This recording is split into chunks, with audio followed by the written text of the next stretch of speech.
For those who are familiar with the movie The Wizard of Oz, you'll remember that the character of the wizard is unseen throughout the movie.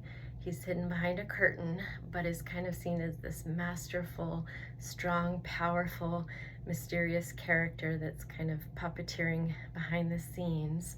And at the end of the movie, we discover that he's really just this weak, ordinary man that is masking himself to puppeteer others and is utilizing the Wicked Witch, who's utilizing her flying monkeys as minions for the purpose of tracking, monitoring, gathering information in order to hurt Dorothy, the victim, to seek vengeance on Dorothy. And this dynamic is quite comparable to a narcissist abuser and their victim, and how they triangulate others to serve as the flying monkeys, the minions, to do the dirty work so that the abuser can hide behind the curtain and keep their hands clean. And it's quite manipulative and genius how they do it, because in the end, it's hard to see that they were even involved. It's hard for them to take criminal charges. Often the flying monkeys will be the ones that end up with the charges. And sometimes flying monkeys don't even realize they're being used for the purpose of committing crimes, or to obtain information about the victim and report it back to the abuser so that the abuser can attack them or cause them physical injury or steal from them.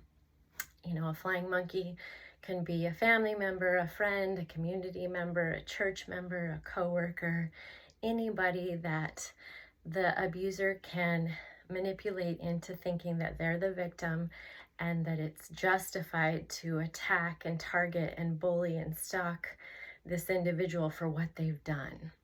And those that tend to get roped into being flying monkeys tend to be people pleasers, or those that really like to get caught up in the excitement of drama and gossip and chaos, like to be involved in things that really aren't relevant to them, but they want the excitement.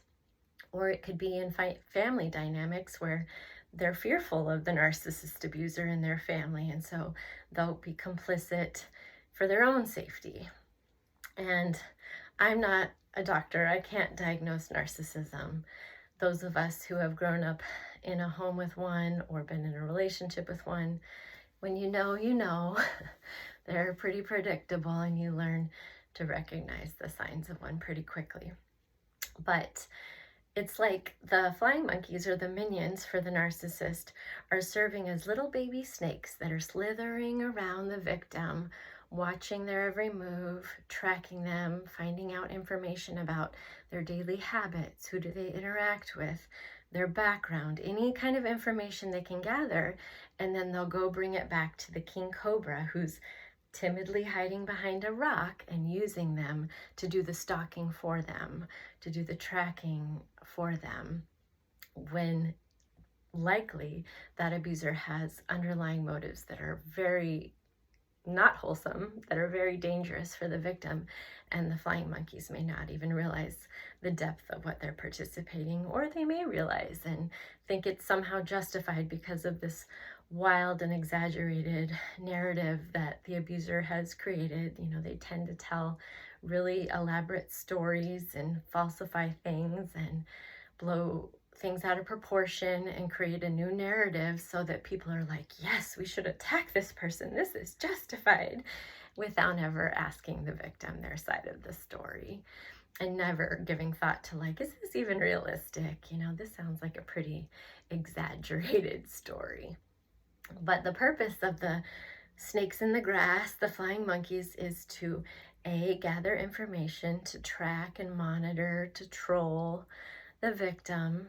You know, and a good indicator of a flying monkey would be somebody that you're friends with on social media that never likes your posts, that you never have regular contact with, and all of a sudden years later messages you and says things like, so are you dating anyone? Where are you living now? What are you doing for work? That's a good sign they're a flying monkey trying to get information to report back to the maniacal wizard behind the curtain. Another purpose of flying monkeys is to gossip and spread smear campaigns. So they'll be spreading this false narrative amongst a community, a church group, amongst family members, telling this story that's not real whether they know it or not, making up lies, attacking the reputation, defaming the character of the victim for the purpose of hurting them to appease the abuser. And thirdly, the flying monkeys are being used to attack the victim, whether it's cyberbullying, gang stalking. It could be a family dynamic where several family members will gang up on the victim to bully them into a decision or to force them to sign something over. You know, never good things.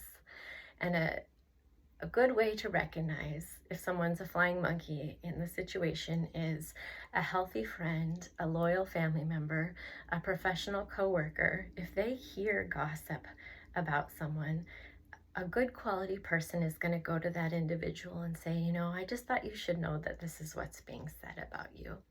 So if someone is aware of a smear campaign against you and is aware of gossip and things being said about you and doesn't come to you and tell you and be truthful with you and, ask what you have to say about it, there's a good chance they're a flying monkey and are not to be trusted. And to protect yourself from these individuals, it's important to keep your support circle small with those who have demonstrated good quality character, and to really have firm boundaries with the minions. Don't share your information, move in silence. And a really important thing is to document those interactions. Anyone that follows you, anyone that randomly is asking you personal information. I had a text message from somebody asking me what time I woke up. That's a very strange, random thing when we don't communicate by text ever to suddenly ask me. Good indicator that that's a flying monkey gathering information. So document these things because many of these activities are crimes and you're going to need that information, especially if the abuser behind the scenes is planning something diabolical or does something diabolical, whether they're stealing from you behind the scenes, they're trying to get you fired from your job, trying to get you kicked out of your home by going to your neighbors or your landlord. These are things that, though you might not be able to get help with right away, having that documentation will be helpful later on.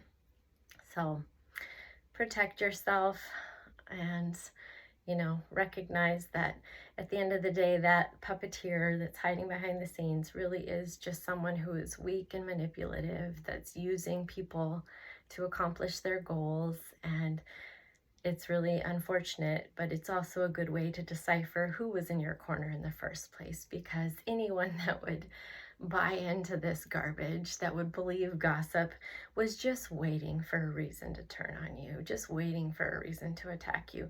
So they never really were your friend or a family member that was loyal to begin with if they would participate in something so cruel and inappropriate way to treat another human being.